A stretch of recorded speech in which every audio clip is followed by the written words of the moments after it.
Bonjour Marie, d'abord respect pour vos actions, votre générosité, votre force. Je sais les difficultés, les adversités même que rencontrent les familles d'autistes. Vous m'écrivez, mon souhait serait que mon CD soit connu. Je n'ai malheureusement pas le pouvoir. Les succès ne s'imposent pas au public quel que soit l'appui qu'ils obtiennent. Veuillez m'en excuser. Il faudrait monter le spectacle, espérer un bouche à oreille favorable pour qu'il explose. Je n'en ai plus l'énergie. Pardon pour cette réponse. Je vous souhaite la santé ainsi qu'à Lily et le succès que vous méritez. Amicalement, Jean-Jacques Goldman.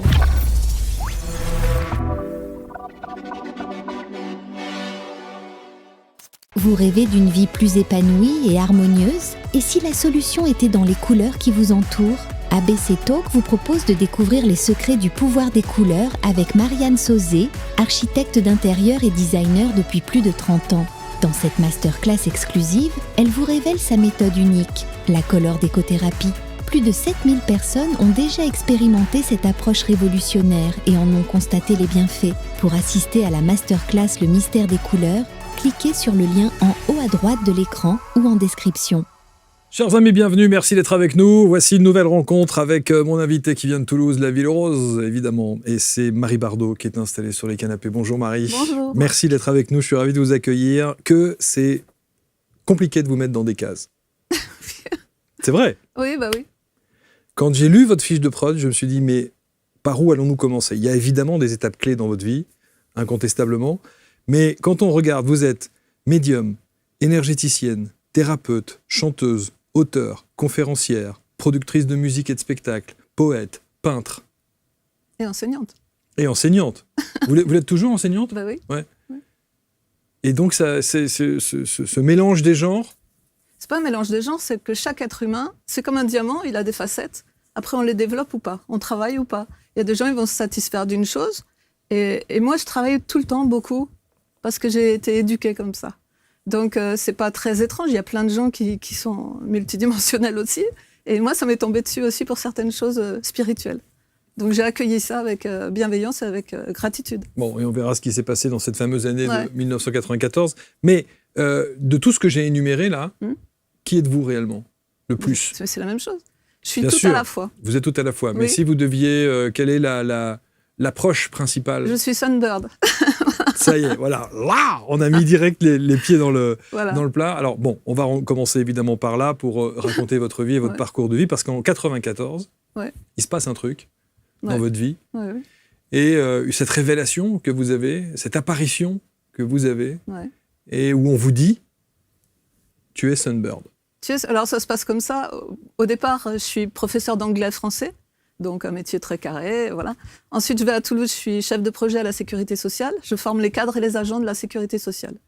Donc je forme ces gens-là pendant 2 ans, avec toute une batterie de professeurs qui sont là aussi pour enseigner. Et en même temps, moi, je suis pas seulement prof, je vais faire des cours de rédaction administrative, d'accueil physique, accueil téléphonique. Je suis dans un métier très intellectuel, très carré, où vraiment ça rigole pas, quoi, sauf entre collègues, mais je veux dire, faut produire, vous voyez, faut produire faut du résultat. Oui, il faut du résultat, et donc c'est intellectuel, c'est cartésien aussi, hein, voilà, c'est comme ça. Et un soir, en rentrant du travail, je vais faire de la gym comme je fais d'habitude parce que j'adore ça, et je rentre chez moi, je me dis tiens, je vais faire un petit poisson sauce aigre douce parce que j'aime bien cuisiner. Et là, je cuisine, tout ça, tranquille, comme je fais d'habitude, quoi. Tout est normal, quoi. Et d'un coup, je prends un papier, un crayon, comme ça, comme je ferais là, et j'essaie d'écrire, et ma main, elle peut pas se poser sur la feuille. Alors j'ai dit, ça, c'est incroyable, quoi. Et puis ça me fait rire, quoi, parce que je sais, mais c'est pas possible. Il y a une force, je sais pas laquelle, qui m'empêche de poser ma main sur le papier. Et je veux vraiment le faire parce que je veux noter un exercice pour les cadres le lendemain. Et on va faire des jeux de rôle sur des jeux de communication, enfin des trucs avec de la PNL, de l'analyse transactionnelle, des trucs bien carrés là aussi. Et je peux pas poser la main. Et alors je dis, je parle, parce que je suis croyante quand même, je dis, Seigneur, je sais pas ce qui se passe, mais il se passe un truc là, c'est trop rigolo, ça me fait trop rire, mais il va falloir me lâcher la main, quoi, à un moment donné, parce qu'il va falloir que je pose ma main sur ma feuille. Et alors je la pose petit à petit, comme ça, et puis ça fait rien, et puis d'un coup ça écrit des lettres, comme ça. Et ça marque, sais-tu qui tu es? Alors ça me fait trop rire parce que Je suis chef de projet et je fais du développement personnel pour les gens. Et là, on me dit, sais-tu qui tu es? Alors, je répète mon nom. Je m'appelle Marie-Noël Bardot, c'est mon vrai nom. Et il me dit, tu es Sunbird, tu es mon oiseau, tu es l'oiseau de Dieu. Allume une bougie, je vais te dessiner. Donc, c'est Dieu qui me parle, puisque tu es Sunbird, tu es mon oiseau, tu es l'oiseau de Dieu. Allume une bougie, je vais te dessiner. Et moi, je vais dans ma chambre, je prends une bougie. Qu'est-ce que je fais? Je la pose sur ma table de nuit. C'est une table de nuit en verre. Mais déjà, rien que là, je vous interromps un instant, pardon, mais rien que là, vous vous dites pas j'ai un problème. Je peux pas me dire j'ai un problème. Moi, j'ai fait du développement personnel, j'ai travaillé sur moi depuis l'âge de 13 ans. À 13 ans, j'étais en pension dans une institution catholique où on avait le droit de rien. Quoi. C'était la dictature, c'était pas des bonnes sœurs, c'était une matonne. Et vous dites à quel point vous en avez souffert parce que vous étiez issu d'une famille qui, plutôt cool dans l'ensemble. Ah, très cool, c'était très festif, c'était la fête tout le temps, c'était le ping-pong, c'était la fête de famille, on mangeait chez mes grands-parents maternels, paternels et tout, on faisait la fête tout le temps, on voyageait beaucoup, tout ça. Donc, et après, la pension, c'était j'allais dire Dachau, excusez-moi, c'est un mauvais terme pour les gens qui ont vécu le pire, mais c'était la dictature, quoi. On n'avait le droit de rien. On n'avait pas le droit d'ouvrir un magazine, on n'avait pas le droit de parler, on était punis tout le temps. C'était un coup de gifle, si quelqu'un, avait les cils un peu noirs, la bonne sœur, elle pensait qu'elle avait mis du ricil, ça partait le matin, c'était affreux. Et toute la journée, c'était comme ça, on était beaucoup dans la peur, et puis dans les restrictions, on était vraiment... Et pourquoi vos parents vous mettent dans cette institution? Parce qu'ils ont vu deux jeunes filles qui étaient là, elles faisaient partie du ping-pong, et puis elles disaient qu'elles étaient en pension, et ma mère, elle a dit, tout le monde en pension, et puis c'était comme ça. Et si tu pouvais tout changer, qu'est-ce que tu changerais?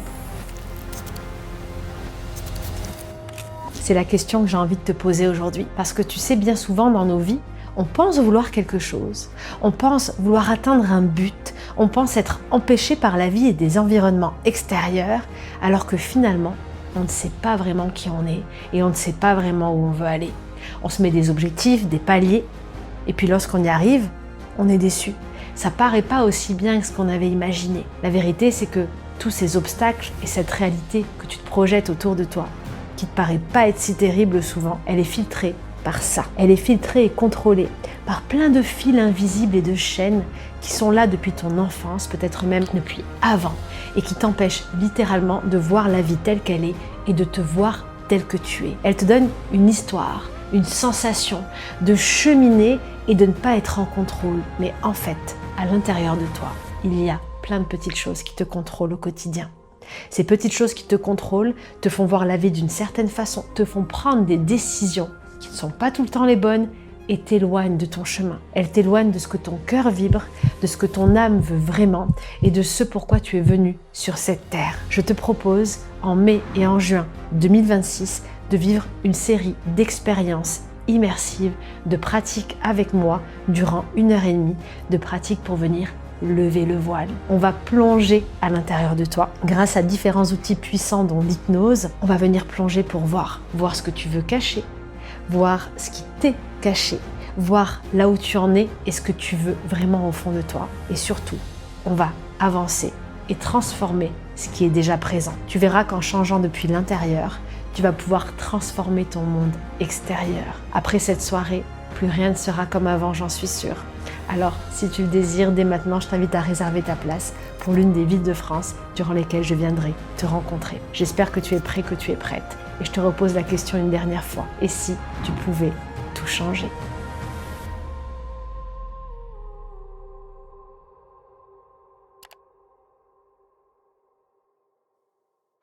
Donc, en tout cas, cet appel, que ce que vous recevez en 94 ne vous étonne pas plus que ça, en fait? Ah bah si, parce que je ne m'attends pas du tout. Non, mais vous n'êtes pas effrayé, vous n'êtes pas, non, vous êtes pas en questionnant. Parce que justement, j'ai tellement travaillé sur moi. Je sais que je suis pas folle, je sais que je suis pas schizophrène, je sais que j'ai tellement travaillé sur moi en pension déjà pour arriver à survivre là-bas. Et puis j'ai aidé beaucoup les autres, ça m'a beaucoup aidé, d'aider les autres, de les consoler. Parce qu'on nous réveillait la nuit aussi, on allumait les lumières, clac, qui a parlé? Personne n'avait parlé, mais il y a peut-être une qui avait parlé dans son sommeil. Tout de suite, tac, on nous faisait lever, on me mettait dans le couloir à apprendre des poèmes la nuit, à la bougie, avec juste une chemise de nuit. Enfin, c'était... Voilà, quoi. Et je me disais, mais Dieu, c'est pas ça, quoi. C'est pas possible, quoi.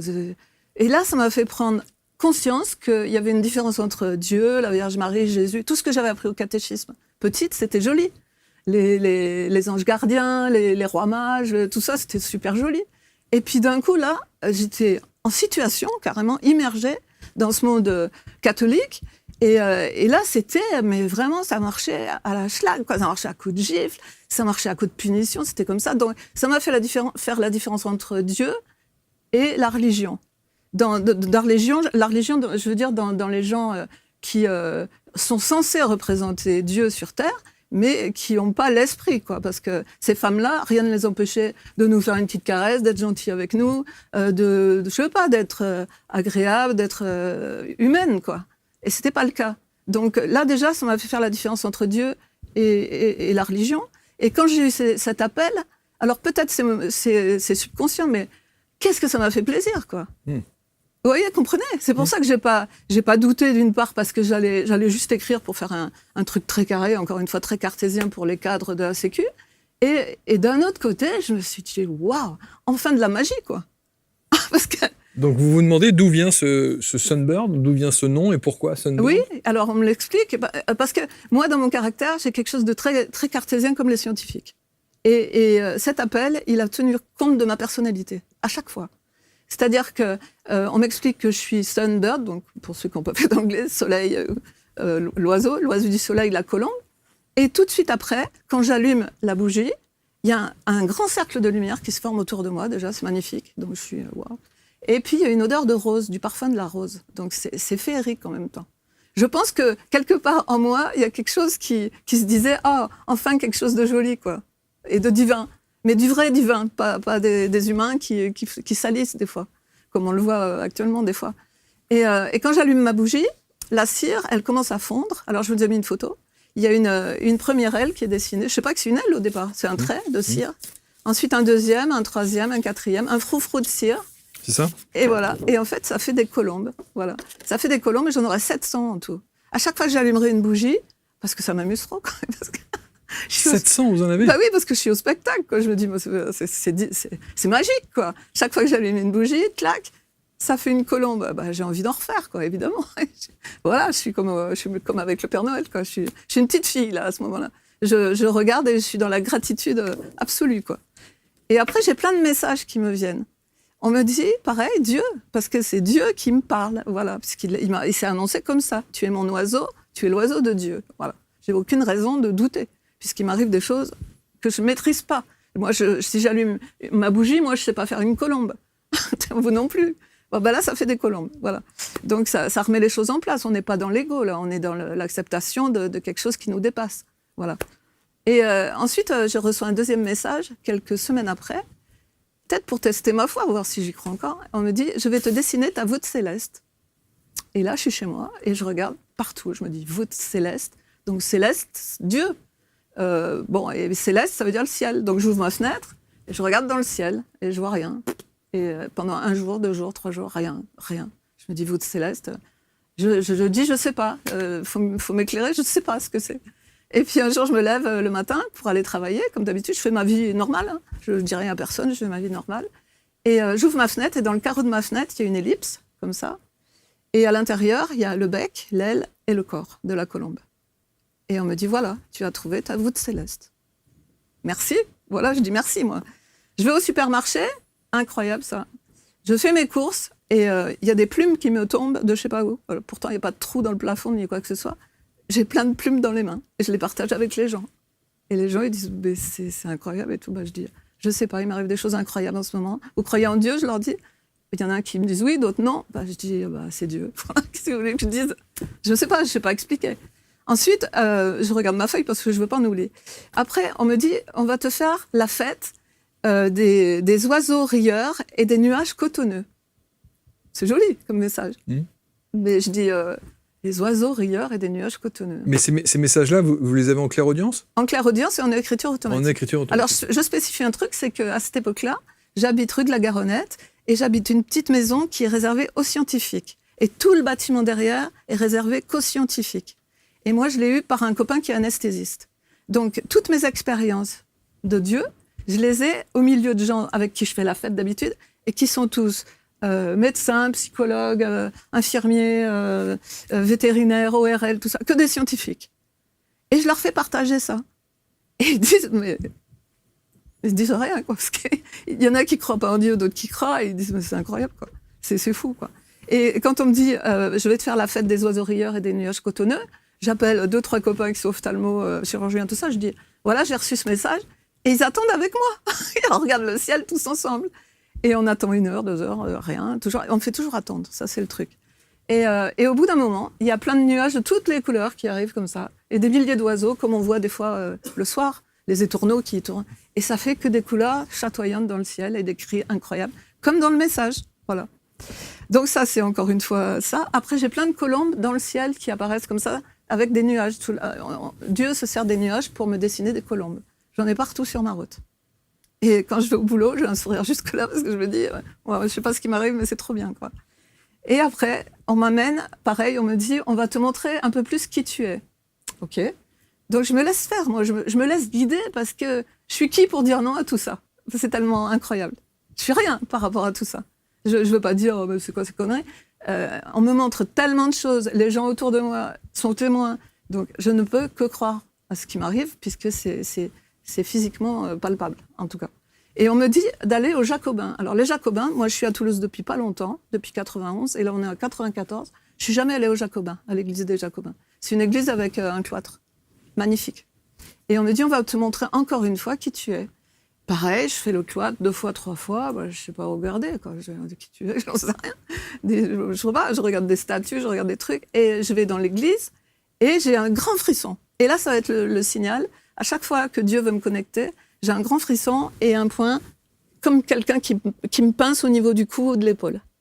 Et là, il me dit, regarde qui tu es. Et là, il y a l'immense tableau, que vous pouvez voir encore aux Jacobins, qui représente la Sainte Famille. Donc, il y a la Sainte Famille, voilà, je ne vais pas vous redire qui c'est. Et il y a la colombe, tac, au milieu. Et on me dit, regarde qui tu es. Et à chaque fois, on va me guider, comme ça, on va m'amener à Lourdes. À chaque fois, on me montrera la colombe, donc Esprit Saint, voilà qui tu es. Voilà. C'est parti comme ça. Voilà. Incroyable. Oui. Sauf que, une fois que vous avez tous ces messages, tous ces signes, ouais. Qu'est-ce que ça veut dire? Qu'est-ce que vous en faites?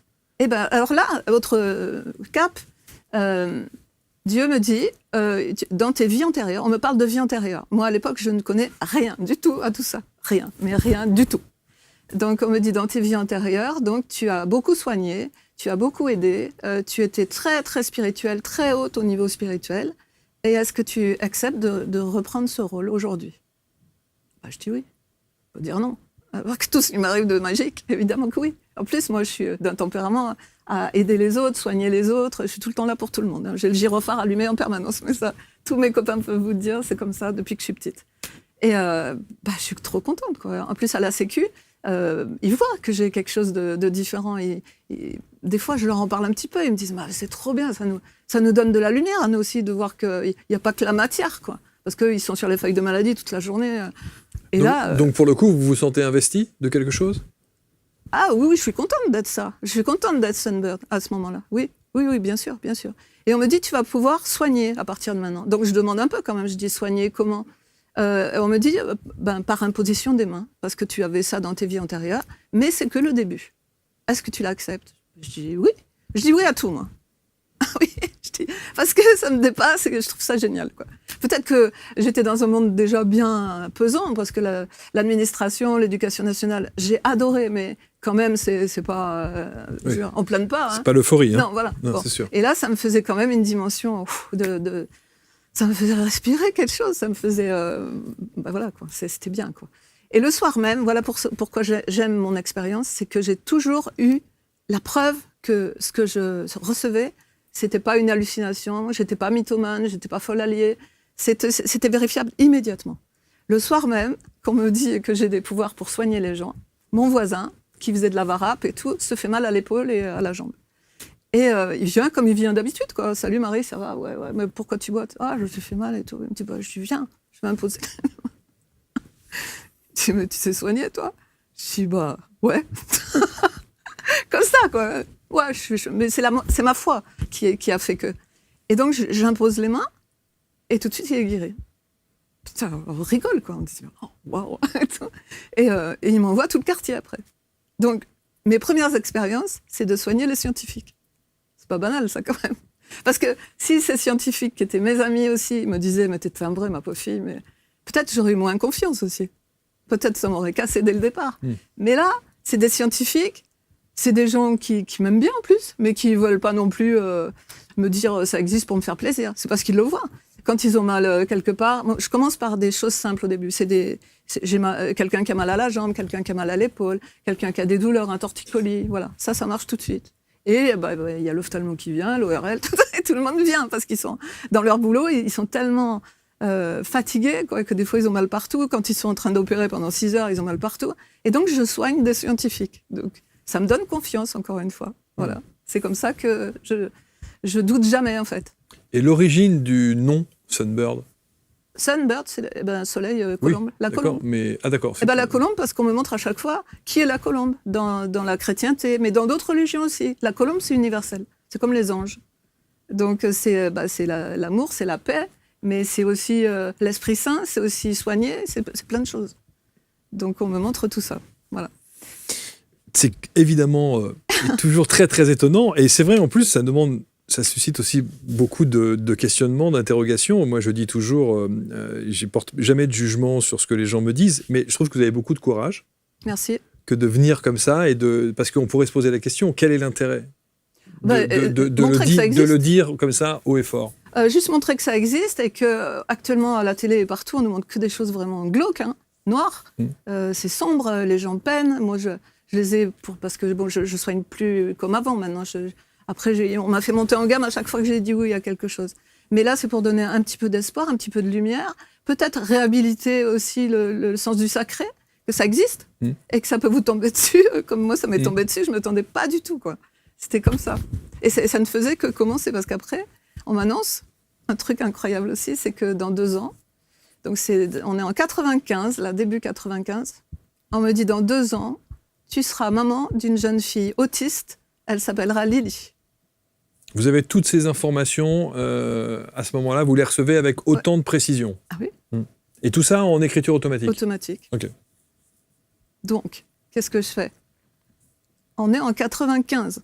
Autiste, moi, je ne sais même pas ce que c'est. Rien. Mais vraiment, quoi. Donc, je vais voir tous mes collègues qui sont scientifiques et je vais à la source, quoi. Je leur dis, c'est quoi l'autisme? Ils me disent, je sais pas, on n'étudie pas ça, nous, on ne sait pas, je ne sais pas. Personne ne sait. Donc, je prends mon vieux dictionnaire de quand j'étais petite. Il y a marqué autiste, trouble psychologique morbide. Voilà. Donc, c'est tout ce que j'ai comme info. Et par contre, on me dit, elle t'a choisi parce que vous avez eu ensemble des vies antérieures. Donc, on me reparle de vie antérieure. Et elle t'a choisi pour que tu l'aides dans cette vie-là, parce que dans vos vies antérieures, vous vous êtes toujours aidés mutuellement. Et là, elle revient avec des charges très négatives. Elle a beaucoup souffert dans ses vies antérieures. Et elle te choisit comme maman pour l'accueillir et pour la soigner, pour l'aider. Voilà. Donc, je suis doublement dans la gratitude parce que déjà, Dieu me choisit. Donc, je me dis, c'est vraiment génial, quoi. C'est un honneur pour moi. Et puis, cette petite fille qui arrive là, elle me choisit comme maman. Et dès qu'on me dit ça, je me dis, je lui donnerai tout. Parce que c'est tellement hors de tout ce qu'on peut imaginer, quoi. Une âme qui revient handicapée et qui vous choisit parce que vous avez des vies antérieures avec elle, que vous avez été si proches, que vous êtes beaucoup aidés, beaucoup aimés, et que là, elle a besoin parce qu'elle va être en handicap, quoi. Donc, elle a besoin de moi pour la porter, pour la sauver, tout ça. Et vous allez créer donc une association? Ça, c'est bien après. Bien après, oui. Non, mais juste un truc. C'est-à-dire que vous allez... vous recevez ce message en 95, donc, et vous allez vivre toute votre grossesse, l'accouchement, en sachant qu'elle m'a choisi et qu'elle serait autiste. Qu'elle serait autiste. Ouais. Et en ayant une grossesse, mais de rêve, quoi. Je le souhaite à toutes les femmes. J'étais, parce que ça vient de là-haut, j'étais lumineuse, quoi. Tout le monde me le disait. J'étais dans une énergie hors du commun. Je travaillais, je travaillais jusqu'à la fin. Et j'avais caché mon ventre, carrément. Et mes collègues, ils ont découvert ma grossesse à 6 mois de grossesse. Parce que je voulais pas qu'on me dise « Oh, on va t'enlever du travail » ou « Oh, repose-toi ». Non, je voulais faire mon travail. J'étais partout, donc à la CAF, à l'URSSAF, partout. J'animais des formations, je faisais exactement la même chose que d'habitude. Et j'avais mon enfant, là, j'étais tout le temps en train de lui parler. J'ai développé des pouvoirs médiumniques à ce moment-là. C'est elle qui m'amène tout ça. C'est par sa présence que je vais avoir tout ça. J'aurais jamais été guérisseuse, médium, faire de la clairvoyance et tout ça si elle n'était pas venue se présenter à moi et si Dieu m'avait pas donné tous ces messages et tous ces pouvoirs magiques. Oui, donc vous aviez déjà effectivement, vous avez eu tous ces messages en écriture automatique, mais il y a un step supplémentaire. Ah oui. Vous passez un cap dans vos perceptions et dans ce que vous ressentez à l'arrivée de votre fille. Ah oui, je deviens médium, mais direct. C'est-à-dire, je peux, un peu par fainéantise, ou parce que je veux pas que mon mental me parasite. Si quelqu'un me demande des choses en écriture automatique, je peux très bien le faire comme ça, j'ai pas à penser. J'ai juste à prendre la dictée. Mais je peux le faire aussi en direct. Voilà. Mais moi, comme j'ai le côté très scientifique en moi, j'aime bien faire abstraction du mental quand je suis en connexion comme ça. Et quand je suis en connexion, c'est immédiat. Ça veut dire, je suis connectée par Dieu, ok, mais je peux être connectée par un archange, c'est direct. Je peux être connectée par quelqu'un de décédé, c'est direct. C'est comme avec vous, je vous parle comme ça. Et on m'a expliqué un jour, parce que j'ai eu plein d'expériences avec la Vierge Marie et avec Jésus qui me sont apparus 5 fois chacun. Ben oui, c'est comme ça. Voilà. Ça s'invente pas, c'est comme ça. Et j'étais en train de conduire et c'était à Montauban. Et pareil, elle me dit, Vierge Marie, elle me dit, nous sommes très heureux de tout ce que tu fais pour ta fille. Je vais te faire un clin d'œil. Et elle apparaît, paf, comme ça. Et j'ai pu prendre la photo. J'ai eu le réflexe de prendre la photo en nuage comme ça, parce que c'est toujours avec des nuages. Ils se matérialisent avec des nuages. C'est peut-être leur façon à eux. Vous ne m'avez pas donné la photo, là? Non, je ne l'ai pas là. Vous ne l'avez pas là? Ouais, okay. La prochaine fois. Et donc, c'est la première apparition. Après, j'en aurai plein. À Lourdes, j'en ai eu 3. J'ai pu prendre des photos aussi. Voilà, de Jésus aussi. On a eu un drame, c'est que notre maison a brûlé. Lily et moi, on était dans la maison. J'étais en train de soigner quelqu'un. Et d'un coup, je la vois plus, alors qu'elle est toujours plus ou moins collée à moi. Et elle fait toujours le yo-yo entre sa chambre et mon bureau. Et d'un coup, je la vois plus, et la maison est en flammes. Et donc, on perd tout. Le soir, j'ai même pas une brosse à dents. Il n'y a plus rien. Tout a été... voilà. Et la veille, pourquoi on n'est pas touché? Pourquoi on n'a rien? Même pas une égratignure, même pas un cheveu, rien. Rien du tout, quoi. Parce que la veille, juste la veille, pareil, je vais faire mes courses et tout, et apparition de la Vierge Marie, et près du lit de ma fille, je vois une forme très bizarre, c'est bizarre et tout, et c'était Jésus qui était en graffiti. Elle avait Jésus à côté d'elle sur son lit, dans le mur de sa chambre. Donc on a eu double protection de la Vierge et de Jésus ce jour-là. Et donc c'est pour ça qu'on n'a pas été touchés. Voilà, mais c'est comme ça, après les gens ils croient pas, je m'en fous. J'ai rien à vendre. Non, mais c'est pour ça que j'ai rien à vendre. Moi, j'ai bien compris. Et c'est d'ailleurs la question que je vous posais au tout début. C'était ça. C'était quel est l'intérêt de s'afficher comme ça pour dire votre foi. Une foi reste par définition très personnelle. Donc vous auriez pu effectivement garder ça pour vous. Parce qu'on me demande de partager aussi. Sunbird, c'est pour partager, c'est pour donner de la lumière. On me fait faire plein de trucs. Alors il y a ce que vous avez là. Pour les scientifiques, les gens qui sont un peu plus... Ça, c'est une forme elliptique. Alors, c'est dans ma chambre. Je suis dans ma chambre. Et je commence à avoir des pouvoirs un peu plus forts. C'est-à-dire, je peux soigner les gens à distance, juste avec le nom et le prénom. Et après, je prends le nom et le prénom de la personne, et Dieu me donne tous les renseignements sur cette personne. Toutes ses vies antérieures, comment il arrive sur Terre, si l'accouchement s'est bien passé ou s'il y a eu déjà des choses à la naissance dans le ventre qui se sont mal passées, parce que ça arrive des fois. Il y a des morts subites du nourrisson, il remonte d'un coup, tout ça. Bon, là, on me donne ça. On me donne aussi par tranche de 5 ans. C'est-à-dire, ce qui s'est passé dans la vie de cette personne de 0 à 5 ans, de 5 ans à 10 ans, de 10 ans à 15 ans, tous les chocs émotionnels que la personne a pu avoir. Et une fois qu'on m'a donné tout ça, le schéma transgénérationnel, tout ça, on me donne tout. En fait, on me donne sa carte, pas d'identité, sa carte spirituelle. Tout ce qui lui est arrivé depuis son incarnation première. Et après, on soigne. Voilà. Je suis à la fois médium et guérisseuse. À distance? À distance ou sur place. C'est pareil. J'ai besoin du nom et du prénom, moi, c'est tout. C'est tout. Et s'il y a des noms, alors il y a toujours des gens qui me posent des questions. Et si c'est par exemple, je sais pas, Daniel Michel, il s'appelle Daniel Michel. Et s'il y en a 40 000 sur Terre, comment on sait que c'est Daniel Michel? Parce que sa vibration m'est envoyée à ce moment-là. Donc ça peut être que sa vibration à lui. Parce que tout est vibratoire sur Terre. Et donc, je suis à mon bureau, pour en revenir à ça, et je demande, parce que comme je suis entourée de scientifiques, ils aiment bien aussi une définition scientifique de Dieu. Donc je demande à Dieu de donner quelque chose d'autre. Et j'écris, je suis tout le temps en train de... Parce que je travaille tellement, moi. Je suis tout le temps en train d'écrire, et à un moment donné, il y a un rayon de soleil qui tape sur mon bureau, et il y a un CD qui est là. Et le rayon de soleil, il tape sur l'intérieur du CD, et il y a une forme qui se reflète au plafond, la forme que vous voyez. C'est une forme comme ça, d'ellipse aussi. Et Dieu me dit, voilà, je vais te dessiner. Et cette ellipse, c'est la matrice. La matrice, c'est Dieu. C'est comme ça que, d'un point de vue scientifique, je peux m'illustrer. Pour les gens qui croient aux symboles, à tout ce qui est scientifique. Voilà. Et il me dit, regarde bien, dans la matrice, il y a un point blanc qui arrive au fond de la matrice. C'est toi le point blanc. Mettez la main dessus, comme ça on comprendra mieux. C'est ça là? Non. En haut. En haut. Voilà. Ah, oui, en bas. Voilà. Tac. Ça là? Ouais, voilà. Okay. Le point blanc, c'est moi. Il me dit, c'est toi. Tu vas monter progressivement dans la matrice pour ne faire qu'un avec la matrice. Et à ce moment-là, la forme, elle s'efface et il y a la colombe qui apparaît. Et pareil, on me dit, tu es Sunbird, tu es l'oiseau de Dieu. Allume une bougie, je vais te dessiner. Voilà. Alors, essayez de faire une colombe comme ça, vous n'y arriverez jamais. Oui, la colombe est en bas, là. Ah ouais, c'est magnifique. Donc cette forme que j'ai photographiée au plafond, cette forme, elle devient colombe. Pareil. Voilà, donc j'ai eu tellement de choses comme ça. Tellement de choses. Effectivement, ça ressemble très clairement à une colombe. Je ne sais pas si on va la voir suffisamment en plein vol, ici. Voilà. Ouais. Voilà. Quelle histoire! Donc, oui. Et puis, ma fille va naître. Ouais. Autiste. Comment on sait qu'elle est autiste? Parce qu'elle a des stéréotypies. On appelle ça des stéréotypies. C'est-à-dire qu'elle est très joyeuse, tout ça. Pas comme les autistes reclus, hein, du tout. L'inverse.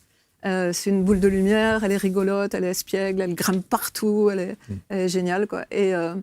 Mais elle a des choses qu'elle fait de façon... par exemple, elle va prendre une perceuse, une mèche, elle va faire ça pendant une journée entière. Elle le fait encore. Donc, elle a des choses obsessionnelles comme ça. Elle aime bien tirer le papier peint, comme ça, pendant des heures. Elle tire le papier peint. Ou la moquette, elle tire les bouts de moquette. Elle fait couler l'eau des heures entières. Donc, on voit qu'elle a un truc quand même. Mais ça ne l'empêche pas d'aimer être en contact. Elle aime les groupes, ma fille. Voilà ce qu'elle aime. Donc, contrairement à plein d'autistes qui aiment se barricader. Des phobies sociales, souvent, et choses comme ça. Elle, tout l'inverse. Très expansive, très extravertie et tout. Et elle nous montre de façon très claire qu'elle veut les groupes. Donc, quand on est à la plage, par exemple, elle va toujours... Elle s'introduit partout. Elle va sous les parasols, elle prend la bouffe des gens. Et puis, elle est non-verbale. Elle est non-verbale depuis le début et encore aujourd'hui. Mais elle met en contact tout le monde. C'est une boule d'énergie qui met les gens en contact, alors que les gens, des fois, ils sont sur leur portable. On ne peut pas leur en décrocher une. Elle arrive, tout le monde se parle. Et aujourd'hui, c'est pareil. Hein. C'est une communicante, en fait. Mais à sa façon. Elle est... voilà. Et voilà, quoi. Et c'est comme ça que ça commence. Elle nous montre qu'elle veut vraiment le groupe. Donc, je cherche une crèche. C'est pas facile. Parce qu'elle est diagnostiquée autiste par un médecin à 18 mois.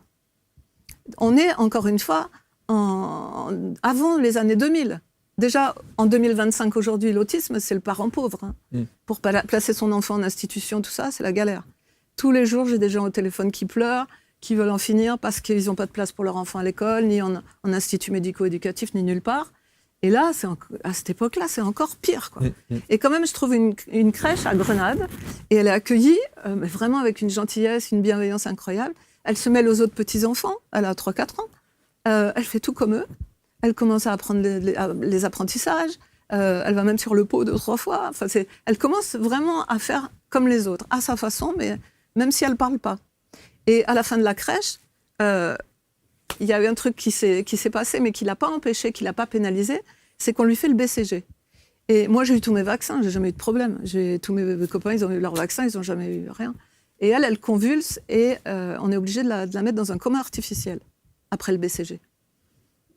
Alors bon, c'est peut-être un terrain insensible, je ne sais pas, l'autisme, j'en sais rien, quoi. Et donc, elle va à l'hôpital Purpan, aux urgences, il la réanime quand même. Moi, je lui fais 10 000 prières, je demande là-haut à ce qu'on la sauve et tout, elle est sauvée. Et après, elle reprend du poil de la bête à fond et on la met à l'école Montessori.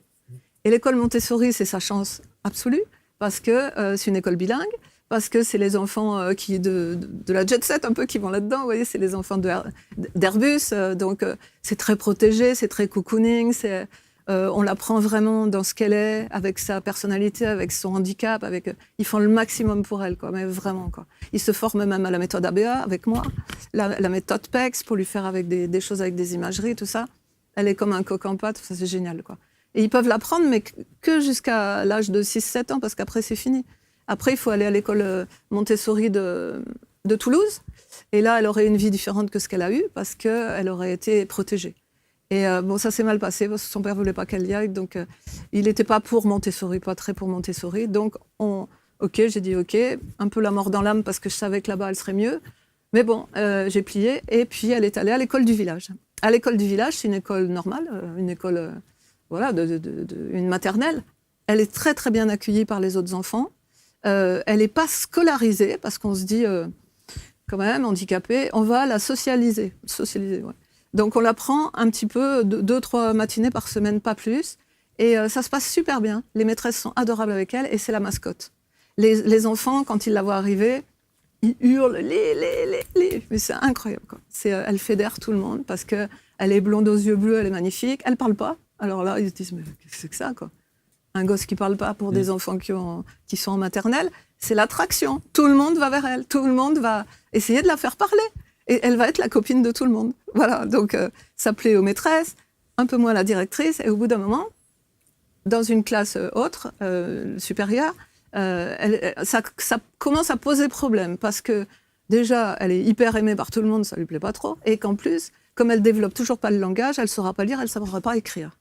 Donc au lieu de lui proposer une alternative, c'est-à-dire une CLIS, les CLIS, c'est les classes intégrées à l'éducation nationale, eh bien, elle va appeler une psychiatre et une inspectrice d'académie. Et contre ma volonté, elle sera internée en psychiatrie. Alors moi qui suis enseignante, on ne pouvait pas me faire pire. Parce que l'école, c'est tout ce que j'ai toujours voulu faire depuis que je suis petite. C'était ma vocation, mais grave, quoi. Et là, on la met en psychiatrie, à 40 km de la maison. Alors d'abord, je gueule, moi, je ne veux pas. Je m'insurge.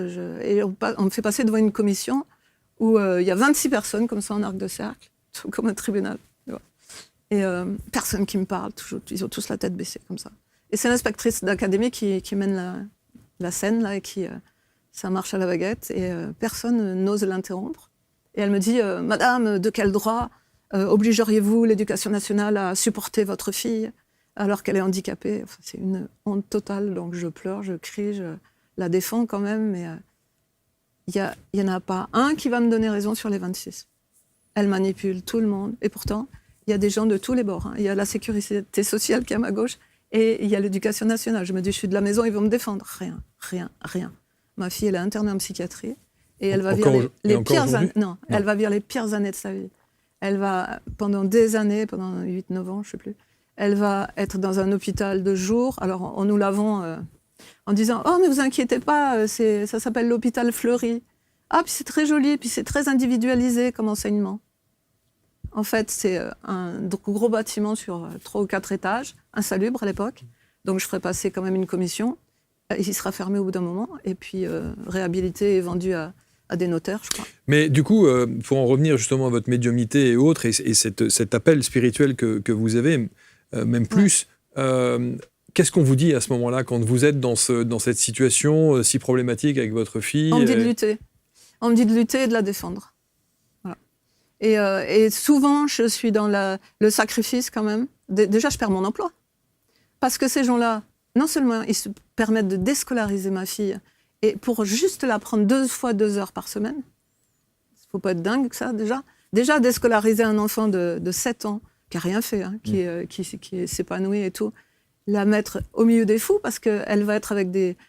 On ne sait pas parce qu'il y a le secret médical, mais quand on y va, on entend des hurlements, des beuglements même, et c'est des gosses qui ont 14-15 ans, quoi. Schizophrènes complètement, qui se jettent contre les murs et tout. Et moi, je hurle, je ne veux pas qu'elle soit là, quoi. Je veux qu'elle soit à l'école, là où elle est, où est sa place, quoi. Comment vous sortez de ça alors? Eh ben, en luttant, en faisant des... Alors là, c'est là que je crée l'association Diamant. parce que je dénonce dans les journaux ce que je vis. Voilà, et j'ai cette force-là de dire ça. Et là, à partir du moment où je dénonce dans les journaux, j'ai tous les parents qui m'appellent, mais des rafales de parents, quoi. Et qui me disent, on est dans la même situation, nous, notre enfant n'a pas d'école, ou alors on veut le mettre en psychiatrie, ou alors il s'autodétruit parce qu'on l'a mis avec des fous, ou alors on l'a cachetonné à fond et ça a modifié la chimie de son cerveau, et ma fille, ça va faire ça. Je veux dire, on prend ma fille, c'est un petit ange, quoi. Elle est magnifique, quoi. Elle s'épanouit et tout ça, on en fait une bête sauvage. Une bête sauvage qui va se prendre des coups, qui va subir plein de choses horribles qu'elle va expliquer en médiumnité, mais aussi parce que j'ai ce côté scientifique de vouloir faire vérifier par d'autres thérapeutes si c'est vrai, par d'autres des méthodes, la psychophanie, des choses comme ça. Donc elle va parler, elle va raconter ce qu'elle vit. Et à partir de là, je vais pouvoir l'aider. En fait, c'est un développement spirituel qu'on fait toutes les deux en parallèle. Elle vit ça, moi je le vis aussi, et quand elle rentre à la maison, elle me tape dessus. Pendant plus de 8 ans, je vais me faire taper dessus, mais gravement, quoi. C'est-à-dire, je vis avec Mike Tyson à ce moment-là. Ah oui, donc elle rejette toute son agressivité sur vous. C'est-à-dire, elle est dans un environnement tellement toxique, tellement violent, à tous les niveaux, elle va le raconter à sa façon après, que quand elle revient le soir, elle décompense. Alors, dans le taxi-ambulance, elle ne bouge pas, elle est nickel. Dès qu'elle rentre à la maison, elle pulvérise tout. Toutes mes portes sont fracassées. J'ai des trous comme ça dans toutes les portes. J'ai des doubles vitrages qui explosent à coups de tête, à coups de pied.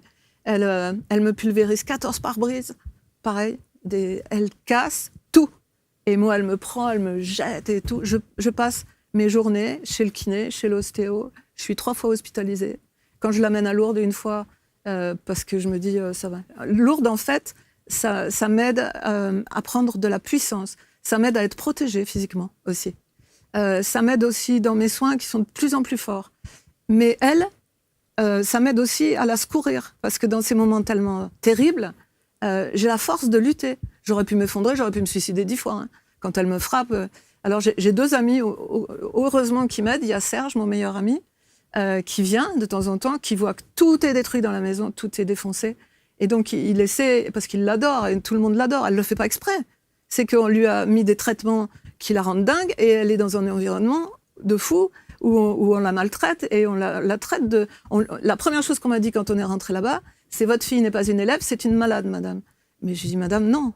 Au psychiatre, je dis « Elle n'est pas malade, elle est autiste, elle est handicapée, elle n'est pas malade ». Mais ils ne font pas la différence parce qu'ils se permettent de prendre les autistes et de les boucler en psychiatrie. Je fais boucler parce que c'est le bruit des verrous quand on rentre. C'est une prison. Et on n'a pas le droit de voir où elle va. On n'a pas le droit de savoir avec qui elle est. Parce que c'est secret médical. On a juste le droit de la fermer. On la déscolarise, on la met dans une prison maltraitante. Et en plus, nous, on n'a pas le droit de dire quoi que ce soit. Est-ce qu'au travers de ce parcours de vie et de tout ce que vous vivez et vous subissez visiblement, et notamment ce que subit Lily, vous vous êtes posé la question simple du pourquoi ? Pourquoi moi ? Oui, parce que je suis porte-parole. Voilà, mais ça, je ne le sais pas au départ. Je ne le sais pas, moi. Je prends tout dans la figure, quoi. Et bien sûr que je demande, mais ça va, quoi. Je suis pas... faut arrêter, là. Je ne suis pas là pour me prendre des coups, pour finir chez le kiné. Ou pour... quand même, je finis à l'hôpital de Lannemezan 2 fois, en revenant de Lourdes, parce qu'elle prend un petit clavier. Elle est en train, tranquillement, de faire des trucs, des compositions, parce qu'elle aime bien la musique, et d'un coup, comme ça. Donc, et vous dites, vous êtes une messagère, c'est ça ? Non, c'est ce que vous on me dit de défendre l'autisme, à ce moment-là. D'accord. Je suis là pour défendre l'autisme. Ok. Voilà, et puis, en plus d'être porteuse de messages divins, à ce moment-là, je suis porte-drapeau de ces 700 000 familles d'enfants autistes qui sont quand même dans la maltraitance, pour la plupart, parce qu'il n'y a pas d'école, il n'y a pas d'IME, ou il n'y a pas de place. C'est une misère sociale.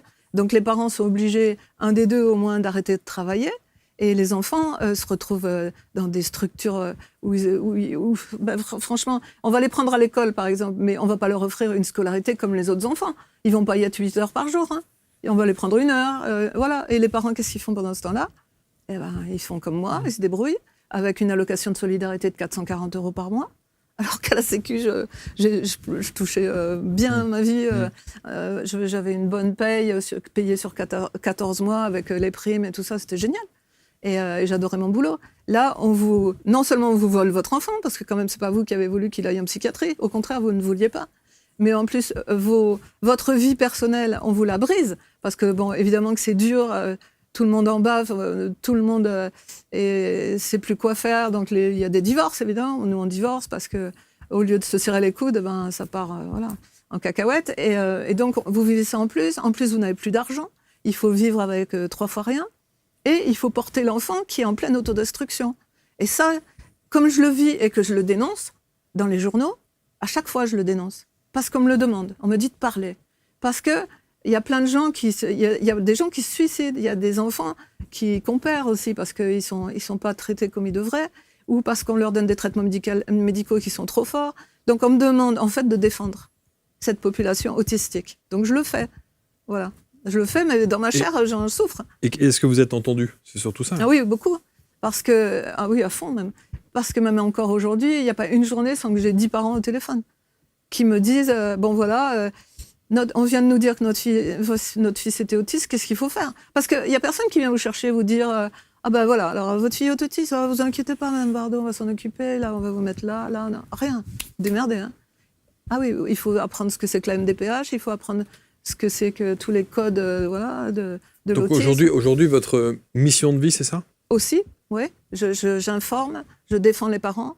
Et oui, je les oriente. C'est-à-dire, quand ils ne savent pas du tout où mettre leur enfant, je leur explique. Déjà, je leur fais lire mon parcours de vie. Ça les rassure de voir qu'il n'y a pas qu'eux. Ils ne sont pas tout seuls. Parce que les journaux sur l'autisme, ils titraient beaucoup à l'époque « La solitude des parents d'enfants autistes », que j'ai vécu moi-même, hein. Quand vous perdez votre emploi, que tout le monde vous tourne le dos d'un coup et que vous vivez ça, vous êtes tout seul. Hein, et il n'y a personne qui vient vous chercher. Moi, j'avais la chance de croire en Dieu et d'avoir vraiment des messages tout le temps pour me rassurer et des choses pour me donner la force aussi. Quand j'ai des blessures, que j'ai le coude complètement... et que elle me pète l'arcade, je saigne de partout. Eh ben aussi, je pleure. Oui, ok, je pleure, mais j'ai mal et je me dis, putain, mais pourquoi, quoi? Mais en même temps, la même journée, je vais avoir 4 familles qui vont tellement me remercier d'être là et de faire ce travail, que ça me donne des forces, moi aussi. Je me dis, je ne suis pas là pour rien, je ne prends pas des coups pour rien. Vous voyez? Et je fais 87 lettres à tous les gouvernements successifs. Ils me répondent tous, hein. Mais ils n'agissent pas. Pas très bien, quoi. Pas comme ils devraient. C'est-à-dire qu'ils vont faire des plans, des plans d'évolution pour l'autisme. Alors sur le papier, c'est très beau, mais dans la vie de tous les jours, c'est pas tout à fait la même chose, hein. C'est-à-dire que il y a encore plein de parents qui n'ont pas de place pour leur enfant, il y a encore plein d'enfants qui souffrent, et c'est toujours un peu comme ça aujourd'hui, même si là on a eu quand même un gouvernement qui, dès la première prise de pouvoir, a fait quelque chose pour l'autisme. C'est la première fois. Ils ont reçu les autistes à l'Élysée, et après, sous ma pression et sous la pression d'autres associations, on a demandé à ce que l'AH, l'allocation d'adultes handicapés, passe de 700 € à 1 000 €. C'est pas la panacée, mais c'est quand même 300 €. Vous voyez? Donc il y a eu des petites choses. Après, on a demandé des AESH pour que les enfants puissent être accompagnés. Ça s'appelait AVS avant. Des aides pour les accompagner à l'école. On a demandé plus de places à l'école. On a fait tout un parcours qui, quand même, montre que ça bouge. Voilà. Mais ça, c'est pas de l'ego, ce que je vais vous dire. Mais j'ai été une des premières, puisque c'était en 97, moi, que ça m'est arrivé. C'est pas en 2025. J'étais vraiment celle qui a tellement lutté pour que ça n'arrive plus, quoi. Donc, j'ai eu la Légion d'honneur, j'ai eu plein de choses. J'étais tellement contente de ça. Parce que vous avez des gens qui vont cracher dessus, oh, la Légion d'honneur, c'est de la merde et tout. Bah non. Quand on a vécu ça dans sa chair, quand on a pris tellement de coups, qu'on a été vraiment tellement maltraité, et votre enfant aussi, et que vous arrivez à le sauver quand même, parce que quand même, j'ai réussi à la sauver. Et que vous résistez au feu quand même de votre maison, c'est pas rien. Que vous avez tellement d'épreuves dans votre vie, tellement de trucs durs, quoi, où personne vous aide. Moi, à un moment donné, j'observe ma fille, je me dis, elle adore la musique. Ok. Elle adore les câbles, elle adore les prises, les jacks, les machins, les guitares, tout ça. Bon, qu'est-ce que je peux faire? Je vais faire un CD. Puisque les gens que je connais, qui sont tellement haut placés, veulent pas m'aider. Je connais des gens super haut placés dans le milieu musical et qui sont reliés à ma vie antérieure en plus. Donc c'est pour ça que je les rencontre aussi en 95. Ces gens-là, voilà, ils font partie de nos vies, à Lily et moi, depuis 5 vies antérieures. Donc, eux, ils sont artistes, ils sont chanteurs, ils sont stars pour certains. Ils sont là pour nous aider, normalement. Et tous nous claquent la porte. C'est non. Et ça a été tout le temps. Pourquoi ? Alors, parce qu'ils ne veulent pas. Voilà, c'est tout. Moi, je les aide, si vous voulez. Il y a des fois, je leur fais, parce que ça m'est demandé, je leur fais un soin. Le soin, c'est magique, je ne peux pas dire autrement. Si ce soin, il peut soigner des gens qui ont la sclérose en plaques ou des cancers, et ce n'est pas de la mythologie, c'est vrai, c'est marqué sur mon site internet. Il y a des... Voilà. Non, mythomanie. Mythomanie, oui. Pardon, excusez-moi. C'est vrai. Non, mais vous ne soignez pas les cancers. Mais non, soigner, c'est pas soigner. C'est débloquer des choses qui appartiennent des fois à une vie antérieure ou à des chocs traumatiques dans cette vie-là, et c'est les effacer. Et qui m'envoie ces gens-là ? Des médecins. Je travaille avec les scientifiques. Ça, c'est aussi la particularité. J'ai soigné une scientifique, Dr Godard, par exemple, qui est le médecin des cosmonautes, de Thomas Pesquet. Et pendant qu'il est dans l'ISS, elle m'a demandé 1 ou 2 fois de l'aider à faire des soins à distance. Voilà. Et après, on a fait une conférence au Bourget. J'ai toujours été avec des scientifiques. Et ces gens-là m'ont jamais pris pour une idiote. Au contraire, ils se servent de ces compétences que j'ai de Dieu pour essayer de sauver des gens qui sont, par exemple, dans le coma. Et ils m'appellent toujours. Je fais concurrence à personne, moi, parce qu'on m'appelle toujours quand les gens ont tout essayé. Ça, c'est aussi... Voilà, je ne suis pas comme d'autres thérapeutes qu'on va consulter comme ça au quotidien. On m'appelle qu'en cas d'extrême urgence où c'est la fin, quoi. Tout le temps. Et alors, ça va être quelqu'un dans le coma, ça va être quelqu'un en stade terminal, ça va être quelqu'un... Et après, si ça match, c'est parce que là-haut, ils disent oui. Voilà. Donc, je ne vois pas pourquoi on me regarde comme ça si je dis il y a un cancer qui est guéri. C'est Dieu qui fait. C'est Dieu qui décide que lui, oui. Voilà, on va les libérer. Mais on est obligé, je suis obligé de modérer ces propos-là. Oui. Parce que voilà, il ne s'agit pas de faire croire aux gens que sous prétexte qu'ils vous contactent et qu'ils sont peut-être dans une situation médicale avec des traitements, etc. Ah bah c'est super, je vais appeler directement Marie et puis elle va solutionner mon cancer. Non. Ah bon ? Non. C'est vous qui dites non alors ? Moi, c'est moi qui dis non. Ah bah moi je leur dis oui. Moi, je suis obligé de dire mais que... vous, c'est votre métier. Oui, mais on ne se substitue pas à un avis médical. Ah, mais on ne se substitue pas. C'est eux qui vous demandent. Quand un médecin me dit je t'envoie cette personne... Non, mais ça, c'est votre parole. Je suis obligé de vous croire sur parole. J'ai pas de... Il y a les témoignages, après. On n'a pas de preuve de ça. Vous voyez ce que je veux dire ? Non, mais je suis obligé de modérer les choses. Je comprends, c'est votre façon de vous protéger. Voilà. Non, je ne me protège pas. J'entends ce que vous dites. C'est simplement que je dis... Moi, ce que je peux dire, c'est mon expérience, c'est-à-dire que... Non, parce que si vous arrivez en disant, moi, je soigne les scléroses en plaques, je soigne les cancers... J'ai pas dit ça. Il ne faut pas déformer ce que je dis. Non, je n'ai pas dit ça. J'ai dit, quand il y a quelqu'un, par exemple, un médecin, qui me dit, Marie, là, j'ai un cas, est-ce que tu peux m'aider ? Je dis oui, OK ? Si la personne, elle a une pathologie lourde comme ça, et que ça marche, eh ben, tant mieux. Le mec, il est content, quoi. La famille est contente et le médecin, il est content.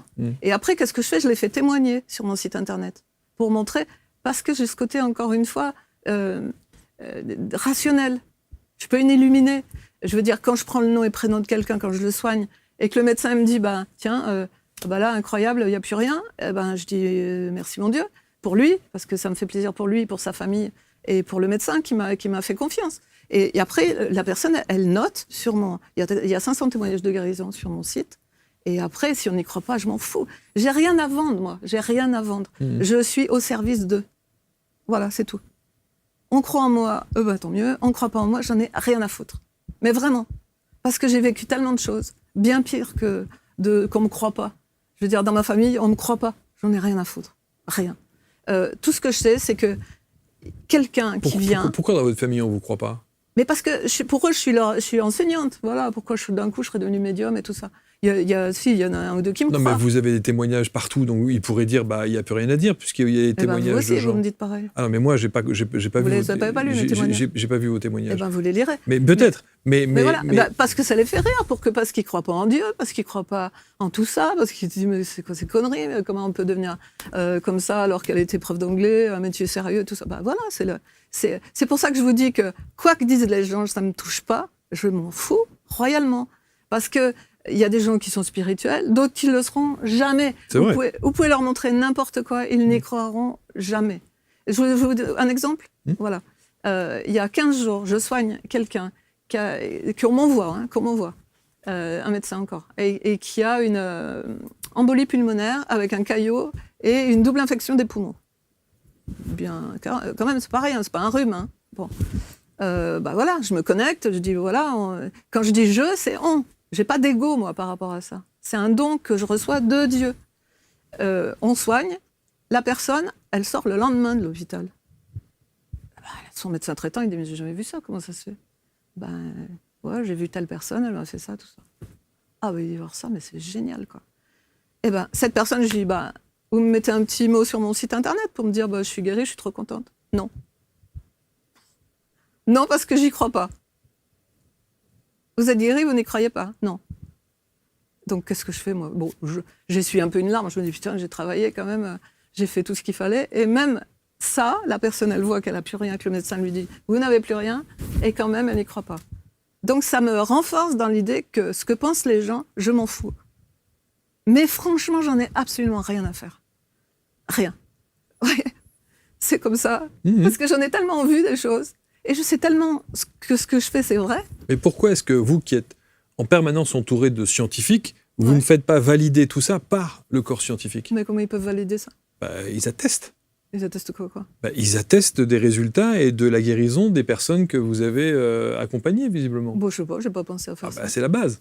Bon. C'est-à-dire que pour faire taire tout, même si effectivement, même si vous dites, moi je balaye d'un revers de main, je me fous de ce que les gens pensent, j'entends et vous avez sans doute raison parce que sinon au bout d'un moment, mais téléphone céleste. La base, c'est ça. Téléphone céleste. Ouais, c'est téléphone céleste. Et vous aussi, on doit vous dire que vous êtes un peu allumé. Téléphone céleste. Oui, voilà, on a la ligne directe avec les instances célestes. Voilà. Non, mais vous voyez ce que je veux dire, c'est ça, c'est qu'aujourd'hui, moi, je connais beaucoup de médiums, et notamment une personne qui est venue et qui a mis en place un protocole avec des soins énergétiques et qui dit, moi, je ne rêve que d'une chose, c'est que je sois validé par la communauté scientifique. Je ne rêve que de ça. Je peux l'être quand je veux, mais je n'ai pas pensé parce que je suis dans l'action tout le temps. Je suis pas dans C'est l'ego, ça aussi. Hein. Non.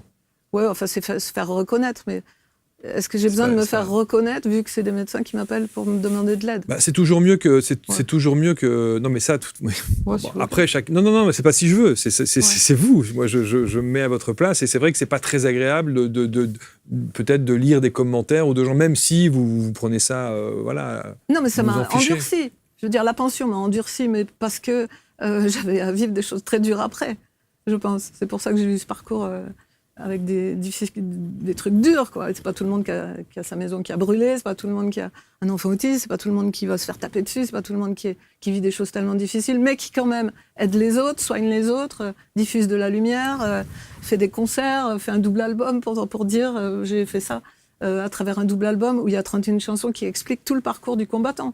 Voilà, c'est moi, je peux pas me comparer à d'autres parce que mon parcours il est unique par rapport à d'autres. Voilà, on est tous uniques de toute façon. Donc voilà, c'est comme ça. Qui vous a dit de venir faire cette émission? Moi. Mais c'est venu comme ça sur mon site internet, je sais pas pourquoi. C'est magique ça aussi. Ça a apparu comme ça, clac.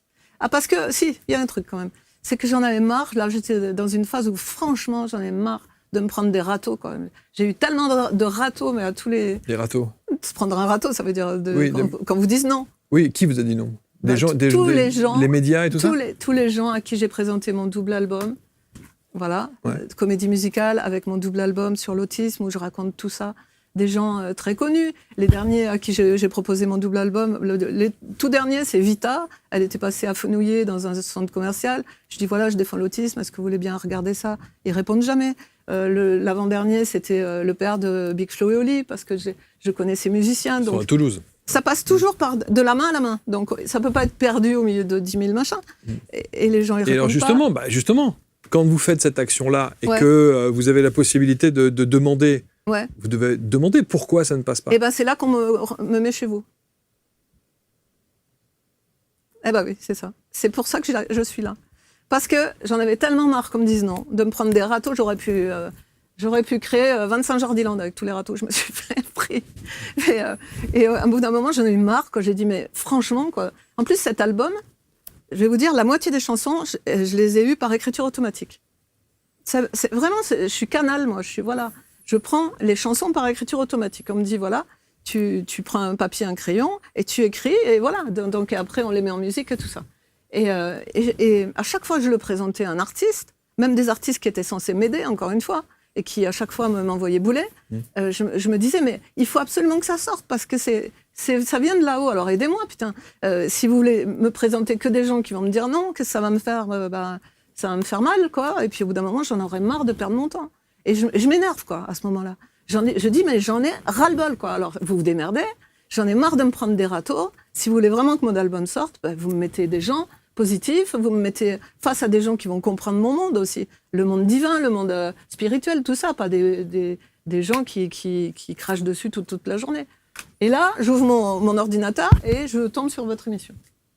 Je me dis, c'est peut-être une chance. Voilà, c'est tout. Alors, je sais pas si c'est une chance, hein. Non, mais donnez-moi l'album. Voilà. Donnez-moi l'album. Moi, j'ai fait que suivre. Je vais le présenter. J'ai fait que suivre. Voilà. On peut l'avoir sur votre site. Ah bah oui. C'est un double CD. Hein. C'est un double album, 31 chansons, qui raconte le parcours du combattant et qui raconte comment je suis devenue Sunbird. Avec des chansons, mais magnifiques, quoi. Franchement. La lumière à tout prix, La Rose, Prends-moi, Tout à toi, Sunbird, La Graine d'Or. Graine d'Or, c'est Lily qui arrive. C'est ça. La Belle au bois dormant. La Belle au bois dormant, c'est pour dire aux politiques, réveillez-vous, arrêtez de faire votre Belle au bois dormant. Il y a 700 000 autistes qui souffrent. Il faut leur donner vraiment des écoles et tout ça. Mais je trouve que il y a deux choses dans votre histoire. Ouais. Il y a évidemment votre parcours de vie avec cette espèce d'étincelle divine que vous prenez en 94. Ouais. Et puis, il y a votre combat face à l'autisme et à ce que vous avez vécu et ce que vous continuez à vivre. Et c'est vrai que quand les deux s'entrechoquent comme ça...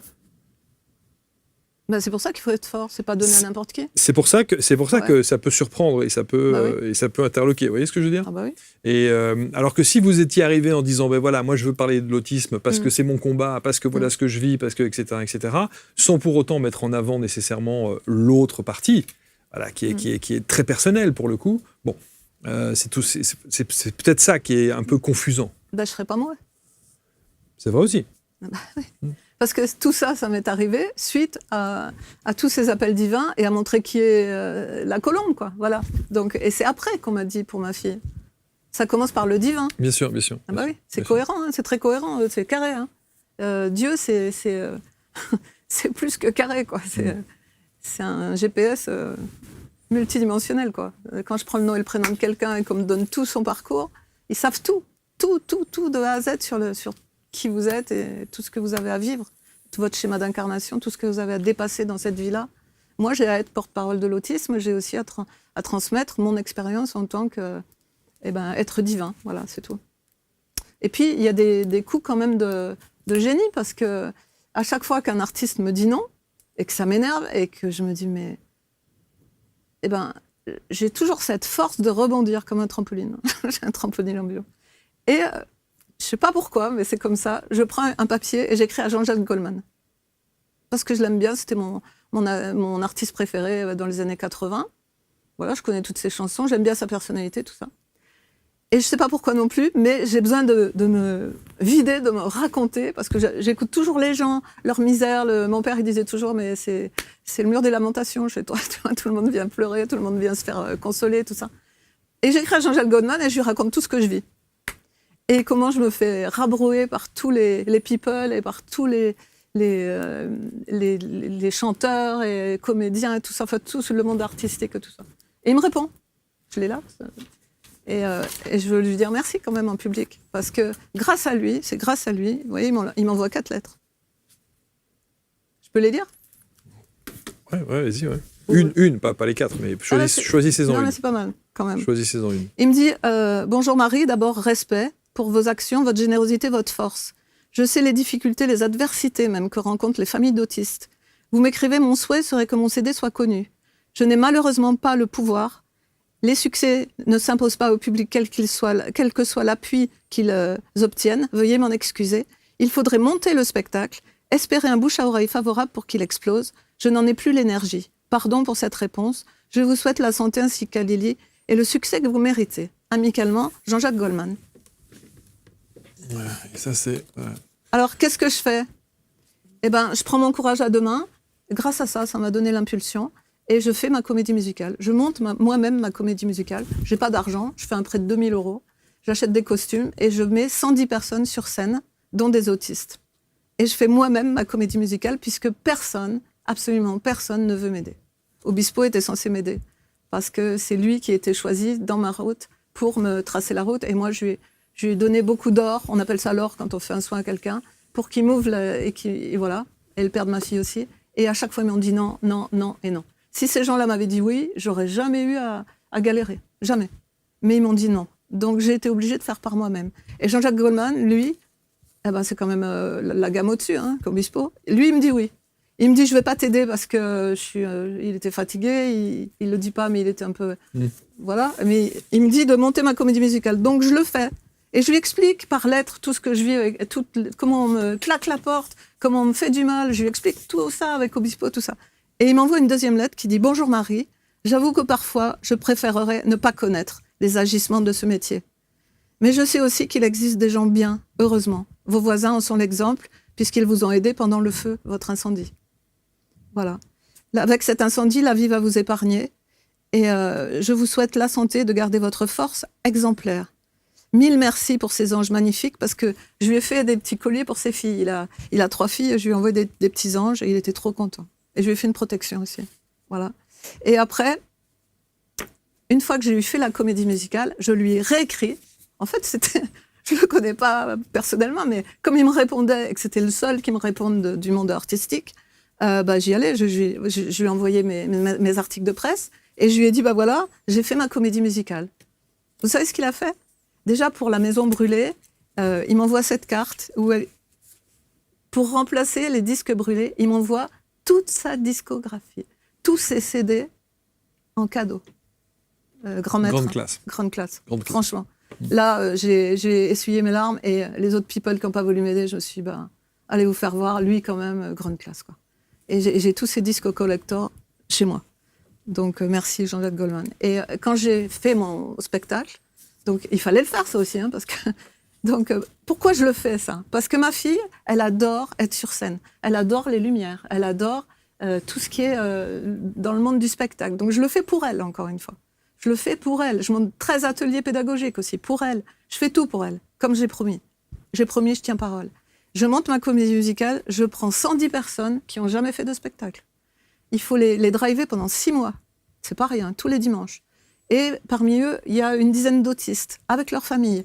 Je monte ma comédie musicale, c'est un bon succès. On le joue une fois, parce que voilà, on n'a pas eu la chance d'être appelé ailleurs pour le moment. Et on a des articles de presse, mais vraiment magnifiques, quoi. Et je le dis à Jean-Jacques Goldman. Et il me répond, mes lunettes, « Bonjour Marie,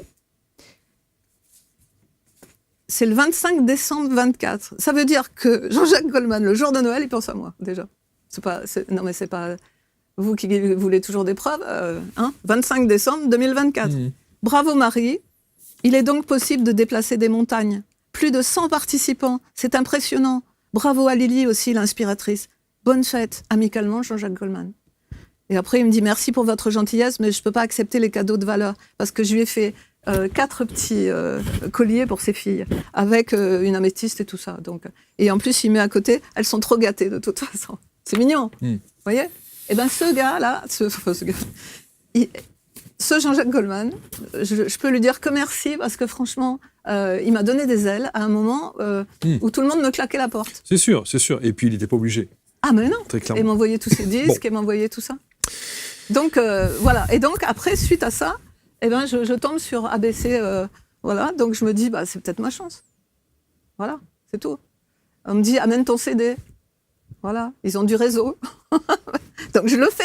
Écoutez, nous on diffuse et le CD évidemment, et puis tout ce qui concerne Marie, on va le mettre autour de la vidéo pour que vous puissiez rentrer en contact avec elle. Vous continuez à faire les soins en particulier et tout ça ? Ah oui, sur place, à distance. Toujours à distance, ouais. Ouais. Bon.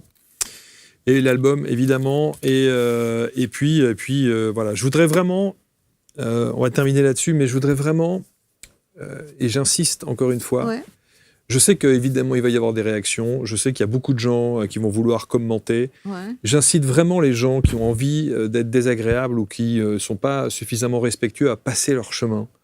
On peut ne pas nécessairement adhérer à tout ce que dit Marie, on peut ne pas être d'accord, on peut se dire, mon Dieu, mais qu'est-ce que c'est que cette histoire, et d'où elle sort ça, elle a une imagination débordante, et voire plus, etc., etc. Vous pouvez le penser, on peut ne pas, encore une fois, être sensible à ce que vient de dire Marie, mais on doit le faire dans le plus grand respect.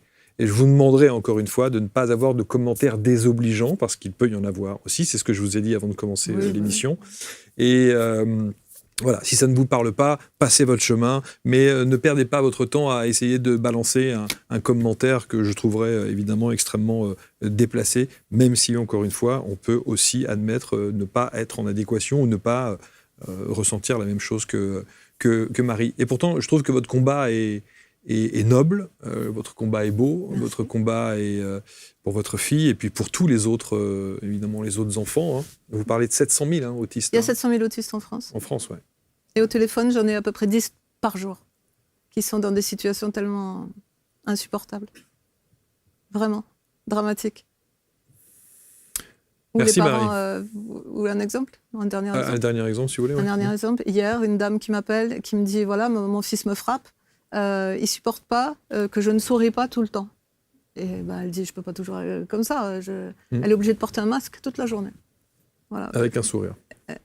Pour je croyais qu'il y avait un faux sourire. Pour cacher sa bouche. Ah oui. Tellement, sinon elle se fait frapper.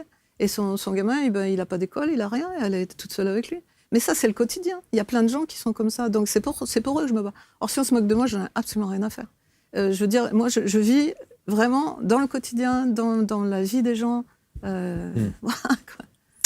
Merci en tout cas. Merci. Bon retour à Toulouse. Merci d'avoir fait le déplacement. Si on peut contribuer évidemment à vous aider, on le fait avec grand plaisir. Merci à tous. Commentez donc, je le disais, avec bienveillance. Merci de vos partages.